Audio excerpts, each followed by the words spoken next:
वापस से स्वागत करता है मेट फाउंडेशन के वीडियो में, जहाँ पे अभी अभी कुछ लोग हमसे बोल रहे थे कि सर इलेक्ट्रोकेमिस्ट्री में क्या है, और ये पहला सवाल जो आप लोग का लिखा है वही ये लोग कर नहीं पाए। 2 टॉपर्स अभी आए हैं, उनसे पूरी उम्मीद है वो भी नहीं कर पाएंगे।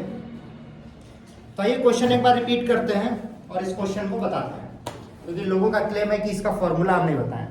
क्वेश्चन दिया है कि molar conductivity of acetic acid is 39.05 if molar conductivity at infinite dilution, इसका मतलब होता है infinite dilution, is 349.6 of hydrogen और 40.95 of acetic acid. Calculate degree of dissociation alpha. तो एक फॉर्मूला हुआ करता था, alpha is equal to molar conductivity at infinite dilution upon molar conductivity,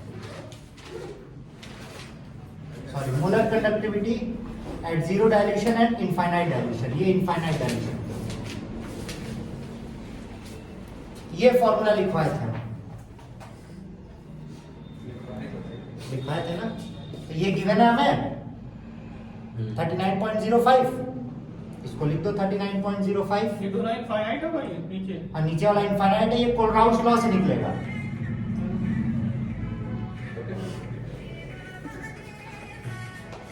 Kohlrausch law से इसका निकला eight infinite dilution.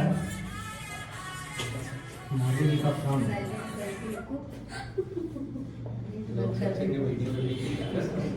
Modi ji आए, मोदी जी का फोन आया था।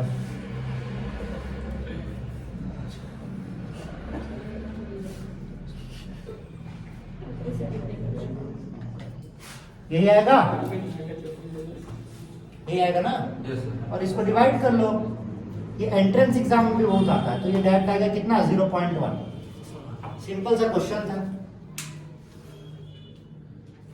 नहीं बताया था फॉर्मूला, बोल दो। ये वाला फॉर्मूला याद मुझे नहीं हुआ था, बस याद नहीं हुआ। एक क्वेश्चन करवाए थे इसका, तो बस एक क्वेश्चन करवाए थे ना। और तब याद क्वेश्चन। हाँ हाँ, मेरी ही गलती है। तुम्हारी बुक में क्वेश्चन नहीं, उसके लिए हम क्या करें। ये बात 2020 में आया ये वाला क्वेश्चन, उसके बाद कोई बात नहीं, एंट्रेंस में तो आएगा ना। और आगे इस बार तब कहोगे 2020 में आता है, एक बार और है, इसलिए हम नहीं पढ़े। ये फॉर्मूला टिक कर लो, जिसमें ये डिग्री ऑफ डिसोसिएशन है, ये एट गिवन डाइल्यूशन है और ये इनफाइनाइट डाइल्यूशन है। इनफाइनाइट डाइल्यूशन जब भी बोलेगा, ये बात ध्यान से सुनो, जब भी तुम्हें इनफाइनाइट डाइल्यूशन बोलेगा वो हमेशा किससे निकलेगा, कोलराउस लॉ से। इससे हो सकता है कि एमसीक्यू भी आ जाए कि Kohlrausch law is only for strong electrolyte, यहाँ पे लिख दे रहे हैं, ये क्वेश्चन बनता है, ये हमेशा स्ट्रॉन्ग इलेक्ट्रोलाइट के लिए है और एट इनफाइनाइट डाइल्यूशन। कोई दिक्कत, किसी कोई कष्ट है तो बोलो। अरे यार अब तो बोलो, एग्जाम आ गया। तो स्टार्ट तो हम करने वाले थे फॉर्मूले से, पर कुछ बच्चों ने चैलेंज कर दिया कि इलेक्ट्रोकेमिस्ट्री तो आता है। तो आइए फॉर्मूला पहले पूरा लिखते हैं। ये एक फॉर्मूला सबको पता चल गया, और ये एक क्वेश्चन कोलराउस लॉ सब लोग याद करके जाना। और कभी कभी अगर एमसीक्यू में आएगा तो याद रखना कि Kohlrausch law is for strong electrolyte eight infinite dilution. नहीं, केमिस्ट्री में है, इलेक्ट्रोकेमिस्ट्री। क्या गुंडा बना तुम, फिजिक्स में भी था ना। नहीं किरचॉफ है फिजिक्स में। बच्चे हैं, हो चुके हैं पहली बार पढ़ के, इसको मिटा रहे हैं। 5 दिन बचेगा, 2 दिन बचेगा। 2 दिन में 70 मार्क्स, एक दिन में 35, एक दिन में 35। चलो, तो कौन कौन सा फॉर्मूला यूज होगा, पहले फॉर्मूला देखो। सबसे पहला फॉर्मूला जो हमें पता होना चाहिए वो ई नॉट सेल का है, ये तो पता होगा सबको। ई कैथोड माइनस कैथोड हमेशा किधर लिखा जाता है, लेफ्ट साइड। राइट मेरा सही है, एनोड हमेशा लेफ्ट में। और ई सेल भी इसी तरीके से निकाला जाएगा। कई बार तुम लोग को कंफ्यूज करने के लिए ई नॉट गिवन रहेगा, ई नहीं गिवन रहेगा, तो ई भी इसी तरीके से निकालोगे, ई कैथोड माइनस ई एनोड। अब राइट लेफ्ट क्या होता है, जब सेल के बारे में लिखा जाएगा, मान लो एक मेटल यहाँ लिखा गया डबल एरो और एक मेटल यहाँ लिखा गया, तो राइट वाला जो मेटल रहेगा या नॉन मेटल रहेगा वो क्या होगा, कैथोड, और लेफ्ट वाला एनोड। ये डबल एरो क्या दिखा रहा है, ये क्वेश्चन आया था एक बार। डबल लाइन ये क्या दिखा दी, डबल स्लैश। सॉल्ट ब्रिज ये बताए थे तुम, कलर का खर्चा अमीर हो गया। कितने बचे ना। दूसरा ऐसे भी नहीं आया था, हमें लगा कि कलर का लिखेंगे सुंदर लगेगा। दूसरा मोलर कंडक्टिविटी। मोलर कंडक्टिविटी का फॉर्मूला था कप्पा अपॉन सी, जहां पे सी क्या है, कंसंट्रेशन, और कंसंट्रेशन किसमें हमेशा यूज होता है, कोई कंसंट्रेशन हमेशा किसमें कैलकुलेट करते हैं, हाँ? मोल पर लीटर, मतलब मोलैरिटी। एक बच्चा सही बोला, गर्व से कहते हैं कि गर्व सही बोला है। मोलैरिटी किसे दिखाते हैं, capital M small M? Capital है। राहुल तो टॉप कर ही देगा लग रहा है, मानेगा नहीं। कप्पा क्या है, कौन सा,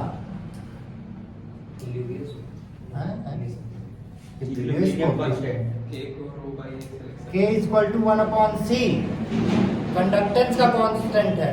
इसको L/A से भी दिखाया जाता है, ठीक। दूसरा फॉर्मूला ये था।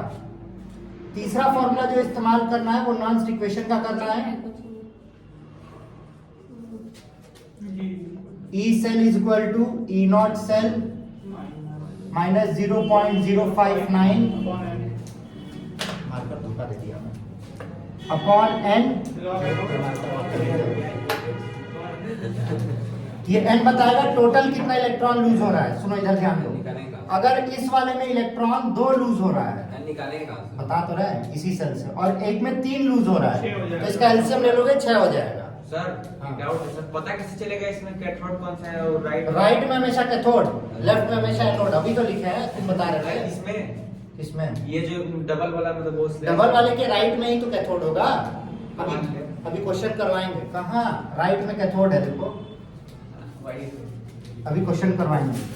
लॉग, अरे यार बहुत कष्ट है जिंदगी में। Log anode upon cathode. Anode cathode का कंसंट्रेशन मोलैरिटी में दिया होगा या तो उसका पोटेंशियल दिया होगा। आईसीएससी वाले बच्चों को कैलकुलेटर अलाउड होता है, तो लॉग की वैल्यू निकालनी होगी। लॉग ए बाई बी को कर दोगे लॉग ए माइनस लॉग बी, डिवाइड कर सकते हो, काट सकते हो। फिर उसके बाद साइंटिफिक कैलकुलेटर अलाउ होगा। साइंटिफिक कैलकुलेटर लाया दोनों लोग में से कोई? तो कोई नहीं लाया। तो साइंटिफिक कैलकुलेटर यहाँ पे नहीं है, फोन के कैलकुलेटर में दिखा रहे हैं। आधार कार्ड किसका है? आधार कार्ड पीछे देखिए, ये देखो, ये लॉग है, दिख रहा है। बड़ा बढ़िया कैमरा है मेरे फोन का, फोन दिखा दे रहा है। लॉग इसमें तो इसमें देखो फोन में डायरेक्टली नहीं करेगा। अगर हम log 2 - 3 कर देंगे तो गलत आंसर बताएगा, इसमें क्लोज करना होगा, पर तुम्हारे वाले में नहीं बताएगा। पर फिर भी अलग अलग करना। जैसे अगर तुमको log 2 और log 3 निकालना है तो पहले log 2 निकालना, उसकी वैल्यू लिखना, फिर log 3 निकालना, माइनस नहीं, log 2 की वैल्यू निकालो। हाँ नहीं, log a बाई b का वैल्यू होता है log a minus log b। हाँ अभी बताते हैं क्वेश्चन। यहाँ तक लिख लिए?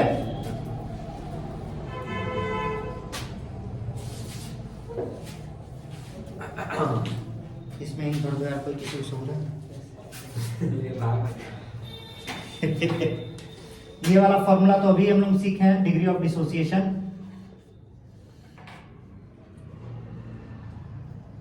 ये अभी देखें। अब आता है फैराडेज लॉ। फैराडे के कितने लॉ? दो। पहला लॉ कौन सा है? पहला लॉ क्या कहता है? नहीं,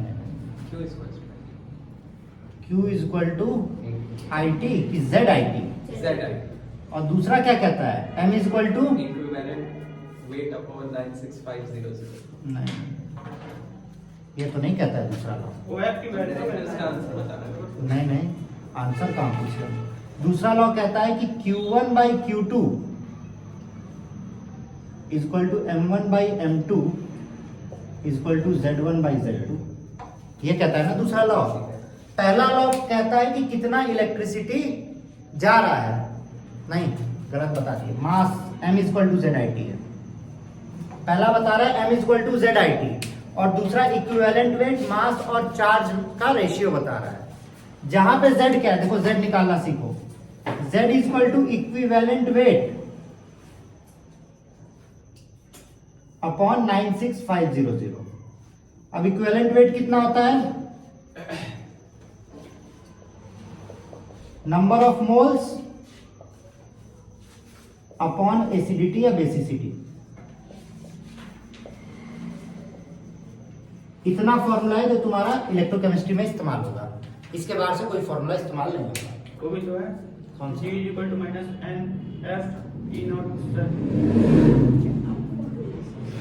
गिब्स फ्री एनर्जी वाला वो भी तो वो है। एक्चुअली थर्मोडायनेमिक्स का है, लिख दे रहा है, तुम इतना मान बोल रहे हो तो। Delta G nought equal to N F E nought. Minus होगा। माइनस एन माइनस लिखे तो हैं यार, तुम देख नहीं रहो।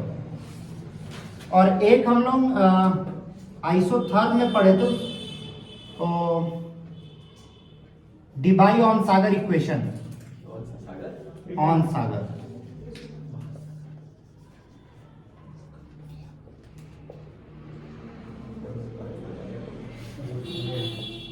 ये वाला पढ़े हो जिसमें ग्राफ बनाते थे हम लोग, मोलर कंडक्टिविटी और कंसंट्रेशन पे ग्राफ बताए थे, पोटेशियम क्लोराइड और एसिटिक एसिड का ऐसा ग्राफ था कुछ, जब पढ़ा रहे थे। Strong electrolyte, weak electrolyte, Kohlrausch law के जस्ट पहले, कोलराउस लॉ के जस्ट पहले वाला इक्वेशन पढ़ा है, कॉपी में होगा।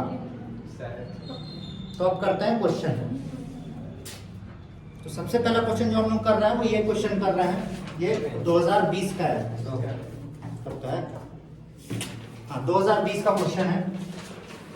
अब देखो न्यूमेरिकल करना सबसे बेटर होता है। उसका रीजन ये होता है कि न्यूमेरिकल में फुल मार्क्स मिलेगा, थ्योरी में नहीं मिलेगा अगर थ्योरी लॉ ना हो।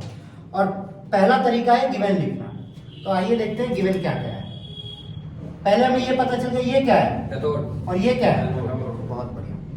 तो कैथोड कितना है? 0.01 m कैथोड का कंसंट्रेशन। दूसरा एनोड का कंसंट्रेशन कितना है? कोई दिक्कत? अब ई नॉट सेल की वैल्यू निकालनी होगी। ऐसे अच्छे से करोगे तभी मार्क्स मिलेगा। और ई नॉट सेल की वैल्यू कैसे निकलेगी? ई नॉट कैथोड माइनस, और जितने लोग डायरेक्टली निकाल देंगे उनका यहाँ से मार्क्स कट जाएगा। आधा ही मार्क्स कटेगा पर कटेगा, ये बात ध्यान रखना। हम बता रहे हैं, गुस्साते नहीं है। कैथोड क्रोमियम है या आयरन है? क्या? कैथोड क्रोमियम है या आयरन है? आयरन। तो 0.44 माइनस 0.74, तो दोनों ऐड हो जाएगा 1.18 वोल्ट। यहां तक किसी को कोई दिक्कत है तो बोले। नहीं, इतना सबसे हो जाना चाहिए था। अब अगर हमको पता चला है क्या निकालना है, पहले ईएमएफ, पहले ईएमएफ तो बढ़ते हैं। E is equal to E naught cell minus 0.059 upon n log anode upon cathode। 5 marks का अगर क्वेश्चन है, इतना भी करोगे तो 1.5 या 2 मार्क्स मिल जाएगा। यहाँ तक फॉर्मूला लिखने तक तो सबको करना पड़ेगा। देखो आज तुम्हारी गलती, हाँ, यहाँ पे तुम E naught cell लिखे हो इसको पूरे में, तो तुम्हारा सब में से मार्क्स कटेगा। क्योंकि E naught cell ऊपर से निकाल चुके हो, वो यहाँ पे E naught cell लिखा है।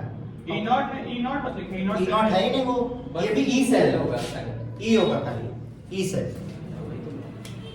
अब आगे देखते हैं कि कैसे करना है। ई नॉट सेल हम निकाले हैं कितना?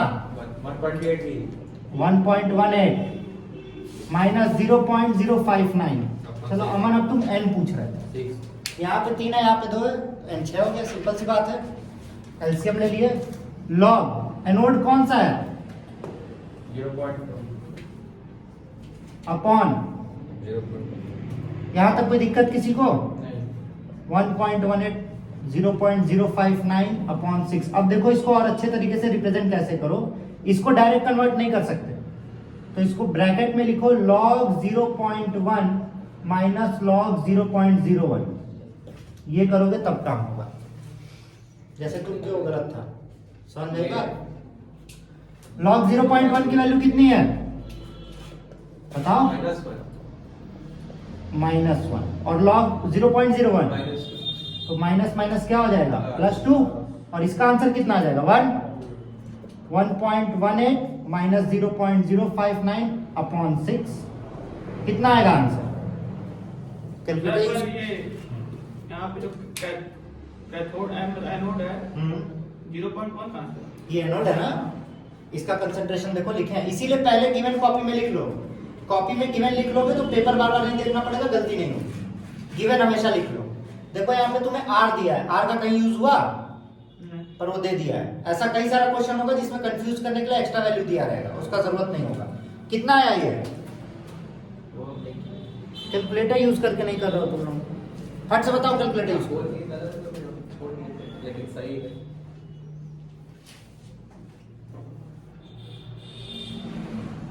जितना भी आएगा उतना वोल्ट होगा। दूसरी इंपॉर्टेंट बात, यूनिट हमेशा लिखी होनी चाहिए आंसर की। यूनिट नहीं रहता है तो हाफ मार्क्स 1.17 1.17 बस ठीक है। अगर यूनिट नहीं लिखा रहेगा 5 मार्क्स का है, सारा सही करोगे 4.5 मिलेगा। और लास्ट में एक और चीज ध्यान दो, ये निकाल लिया, इसके बाद लिखोगे कि ये आंसर है। किस चीज का आंसर? ई सेल निकला है हमारा, ईएमएफ। ईएमएफ निकला है, ई सेल है। कोई दिक्कत? वो नहीं लिखोगे तो कोई झगड़ी टीचर होते हैं जो काट सकते हैं। कोई दिक्कत किसी को? ये भी लिख सकते हैं, ई सेल लिख लो, ईएमएफ लिख लो, वहां भी डेल्टा जी निकालेंगे। और हमें क्या निकालने को बोला है? Delta G. डेल्टा जी का तो सिंपल सा फॉर्मूला है, क्या? Minus N F E nought. तो एन की वैल्यू 6, एफ की 96500। ई नॉट इधर निकला है, उसको गलती से मत रख देना। अगर गलती से ये रख दिए जो जोश में कि मेरा सही हो गया है, तो फिर गोबर कर दोगे। 1.18। इसको मल्टीप्लाई करके आंसर लिख देना। कोई दिक्कत किसी को? ये क्वेश्चन हो गया। नॉन इक्वेशन और डेल्टा जी ऐसे ही निकालने को आएगा। ये सबसे सिंपल क्वेश्चन था। और दूसरे तरीके के क्वेश्चन, तो अगला क्वेश्चन ये है जो फैराडेज लॉ पे है। सिंपल सा क्वेश्चन है, यूनिटरी मेथड। तो यूनिटरी मेथड आता है सबको? तो दिखता है क्या? नहीं, तुम लोग को दिखाते हैं। देखिए मैथ के बच्चे मैथ का पेपर देखे, यूनिटरी मेथड में हाँ नहीं बोल रहे हैं सब। सर नीचे है, सबको 5 दिन में 70 नंबर चाहिए बस। अब तो 5 दिन भी नहीं बचा है। तो यूनिटरी मेथड कहता है कि अगर 10 पेन 50 रुपए की तो 5 पेन कितने की। अब आ गया यूनिटरी मेथड। ठीक, कितने की बताओ? तो देखो सबसे पहला काम क्या है? Given I 2 ampere, T equal to 900 second, time equal to 15 into 60 कितना हो गया? 900। सिल्वर का एटॉमिक वेट 108 और 8 फैराडे में। तो कह रहा है कि calculate the mass of silver. हमें पता क्या है, काम हम उसी से लगाएंगे ना जो हमें पता है। हमें पता है कि अगर 1 कोलम्ब चार्ज होगा, कोई तो हमें कॉल कर रहा है। अरे हैदराबाद से दूर दूर से लोग आजकल हमें फ़ोन कर रहे हैं। उस दिन बॉलीवुड से आ रहा था, आज हैदराबाद से आ रहा है। नवाब वहाँ फ़ोन कर रहे थे, कहते हैं हमें पढ़ा दीजिए। 1 कोलम्ब चार्ज के लिए हमें क्या क्वेश्चन पूछा? 1 ग्राम डिपॉजिट करने के लिए 1 कोलम्ब चार्ज चाहिए, है ना? तो हमें पहले पता करना होगा कितना चार्ज लगेगा। ये बात समझ में आ रही है? एक फॉर्मूला पढ़े थे थोड़ी देर पहले, ये पढ़े थे, बहुत बढ़िया। अब हरे वाले से लिखेंगे। ये पूछ रहा है इसकी वैल्यू Q हो गई, तो ये कांस्टेंट, हाँ या नहीं? तो M is directly proportional to Q। Mass बढ़ेगा तो चार्ज भी बढ़ेगा। तो 1 कोलम्ब के लिए 1 ग्राम लग सकता है। यहां से बात समझ में आ रही है, हाँ या नहीं? नहीं आ रही है तो बोलो नहीं। ये डायरेक्टली प्रोपोर्शनल वाली बात समझ में आई? तो अगर मास बढ़ाएंगे तो चार्ज भी बढ़ेगा। अब ये क्या कह रहा है कि अगर हम ज्यादा करंट भेजेंगे तो कैथोड पे जो चिपक रहा है जाके वो ज्यादा चिपकेगा, यही कह रहा है। तो अगर हम 1 कोलम्ब चार्ज भेजते हैं तो 1 ग्राम डिपॉजिट होगा। तो पहले हमें निकालना होगा कितना ग्राम है ना, हाँ या नहीं? तो Q इक्वल टू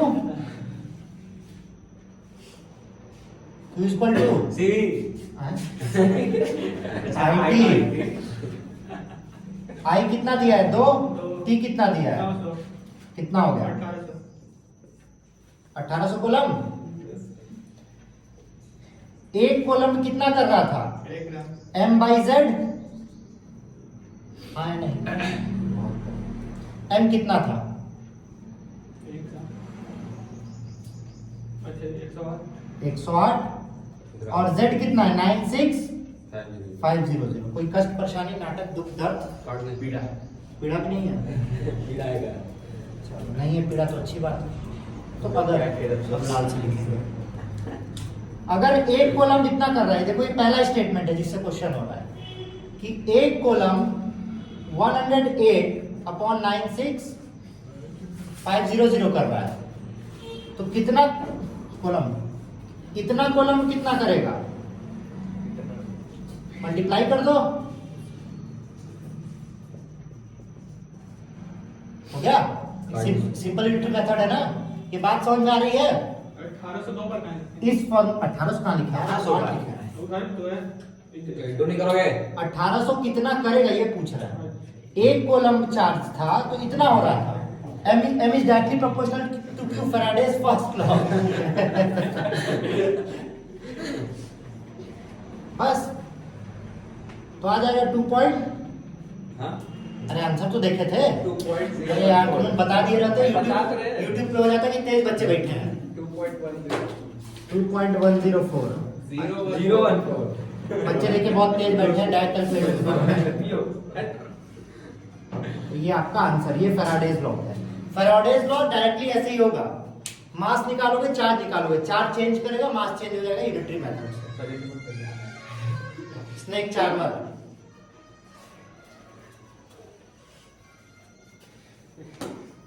जैसा कि हमें पता था कि इलेक्ट्रोकेमिस्ट्री में कोई क्वेश्चन नहीं है, फिर भी एक को क्वेश्चन किसी से नहीं हो रहा है। आइए इस क्वेश्चन को भी करते हैं। फिर लाल और हरे से लिखेंगे। जहर डाल के दो, सिर्फ पानी क्यों दे रहा हो पीने को? डूब के मरने के लिए। तो दिया हुआ है रेजिस्टेंस कितना? 1500 ओम।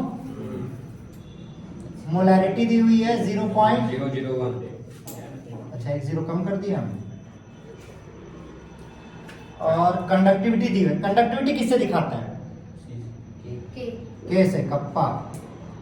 0.146 × 10⁻³ ये दिया है। और पूछ क्या रहा है? सेल कांस्टेंट, मतलब L/A, यही होता है सेल कांस्टेंट। और मोलर कंडक्टिविटी इतना था। ये दो ही चीज पूछा है, कहाँ 3 चीज पूछा है? ऐसे ही दिया है उसका मन। अरे मतलब पूरा इक्वेशन सेम टेम्परेचर पे हुआ है, यही। तो आइए हरे वाले कलम से लिखने की कोशिश करते हैं। सबसे आसान तो ये हमारे लिए, क्योंकि इसका फॉर्मूला क्या है? Molar conductivity equal to kappa by C. Kappa दिया है, और इसी को तो सी कहते हैं, मोलैरिटी को। बस आ गया। कठिन क्वेश्चन ना। एक और कलम से लिखेंगे, 3 कलम हो जाएगा। कुछ दिन में भारत का झंडा बनाएंगे।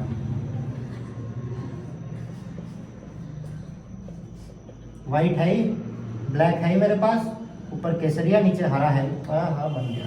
इसको केसरिया करना होगा। लाओ जुबान केसरी, उसी से होगा, कोई दिक्कत नहीं है। सब्जेक्ट को लाओ यार, देखो ये क्या हो जाएगा, इधर देखो इस क्वेश्चन कैसे करोगे। ये डेसिमल के पहले कितना डिजिट? इसमें पहले सर 2 3 तो इसको लिखेंगे 1 × 10⁻³ -3 ऊपर चला जाएगा तो +3 हो जाएगा, 0 हो जाएगा। 10⁻0 हो जाएगा, और 10⁻0 1। तो इसका आंसर आ जाएगा। कोई दिक्कत नहीं, कोई कष्ट नहीं। अच्छा सर वो फिर से बता दीजिए क्या? वो रखा से हुआ है। अरे ये 0.001 था। हाँ डेसिमल को जब राइट में शिफ्ट करते हैं तो 10 का पावर माइनस में बढ़ता है। डेसिमल को राइट शिफ्ट किए 1 2 3, 10 का पावर -3 हो गया, डेसिमल हट के यहाँ आ गया। 0 वो मतलब 1.0 होगा। 1.0 का कोई मतलब है नहीं। 10 पावर -3 ऊपर गया, पावर प्लस में हो गया, हाँ कट गया, 10 का पावर 10 पावर 0, 0 10 पावर 0 1। ये आंसर आ गया पहला। कोई दिक्कत किसी को? नहीं अब दूसरा हमें रेजिस्टेंस दिया और एल बाई ए पूछ रहा है, तो क्या कोई ऐसा फॉर्मूला है जो एल बाई ए और रेजिस्टेंस को रिलेट करता है? अरे यार तुमने फिजिक्स में भी पढ़े, R equal to rho L upon A, हाँ या नहीं पढ़े हो? पर हमें रो नहीं पता है। तो अगर हम इस इक्वेशन को कन्वर्स कर देंगे, इन्वर्स कर देंगे, तो क्या हो जाएगा? 1/r इक्वल टू 1/रो into A by L. Sir वो फिर से बताइए कैसे ही क्या? वही बता 1/रो। अरे इसको डिवाइड कर दिए ना, पूरे इक्वेशन को 1 से डिवाइड कर दिए, अच्छा पूरा 1/में हो गया। तो r की वैल्यू कितनी दी है? आज 1500 ओम। तो 1/1500 और 1/रो को ही क्या कहते हैं? कप्पा। कप्पा की वैल्यू दी है? अरे अरे 0.146 bar minus into A upon L. इसको इधर भेज दो तो क्या हो जाएगा? L by A is equal to 0.146 into 10⁻³ upon 1500, नहीं इंटू 1500। धन्यवाद। बस आगे एल बाई ए, सिंपल सा क्वेश्चन था, इसमें कोई कष्ट नहीं। अरे ज्यादा ही सीधे लिख दिया है, कोई टेढ़ा लिख दिया है। कभी कभी हम सीधा भी लिख देते हैं। कल अभी फोन में पूछ रहा